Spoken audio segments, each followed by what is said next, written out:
একদিকে ডোনাল্ড ট্রাম্পের Russia Ukraine যুদ্ধ বন্ধের চেষ্টা, অন্যদিকে ইউক্রেনের সঙ্গে বিরল খনিজ চুক্তি, এর মধ্যে রাশিয়ার বিরুদ্ধে আবার নতুন নিষেধাজ্ঞার পরিকল্পনা।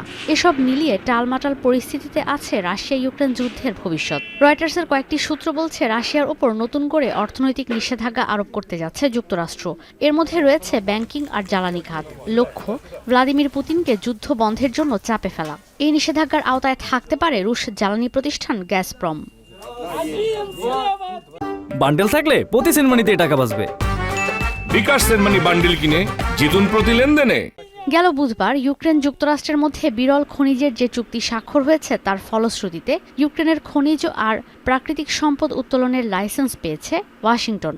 বিনিময়ে কিয়েভ পাবে যুক্তরাষ্ট্রের আর্থিক ও সামরিক সহায়তা, যা দিয়ে যুদ্ধের পরবর্তী সময়ে দেশ গঠন করবে ইউক্রেন। এমন সময় নিষেধাজ্ঞার ইস্যু পুরো মধ্যস্থতায় যোগ করেছে নতুন মাত্রা। প্রাকৃতিক সম্পদের এই চুক্তি নিয়ে ইউক্রেনের পার্লামেন্টে ভোট হবে আগামী 8 মে।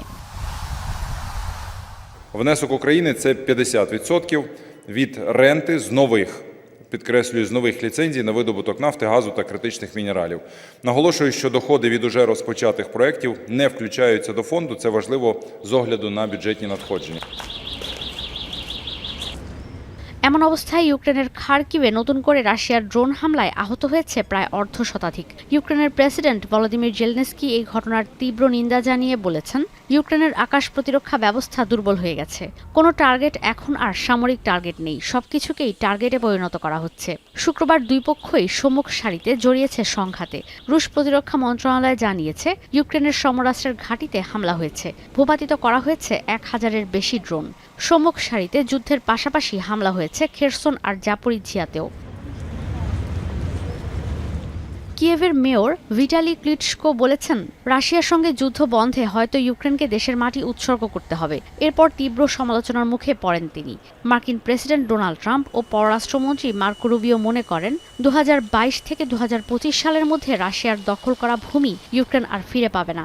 যদিও ইউক্রেনীয়রা কোনোদিনই চান না যুদ্ধবিরতির বিনিময়ে দেশের ভূখণ্ড উৎসর্গ করতে। অনেকে আবার যুক্তরাষ্ট্রের মধ্যস্থতায় এই যুদ্ধবিরতিতে কোনো ভরসা পাচ্ছেন না। Те, що припинилося це все, треба щось заплатити, виходить. І людськими жертвами це все платиться, і надрами України. Таке вче, що Україну як насилують зі всіх сторін, і це болить. Будемо сподіватися, що так воно і буде, що це початок допомоги, і все ж таки ця війна закінчиться. Ну, мабуть, це вірно.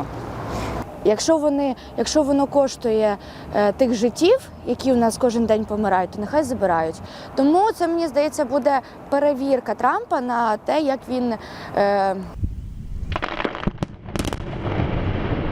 বিরল খনিজের বিনিময়ে যুক্তরাষ্ট্র দেবে সামরিক সহায়তা, যা দেশের সেনাবাহিনীর একান্ত প্রয়োজন। যে কারণে বিরল খনিজের বিনিময়ে হলেও অনেক ইউক্রেনীয় আবার যে কোনো মূল্যেই এই যুদ্ধ বন্ধের পক্ষে। যদিও রাশিয়া ঠিক যুদ্ধ বন্ধ করতে কতটা আগ্রহী এখনও মেলেনি সেই নিশ্চয়তা।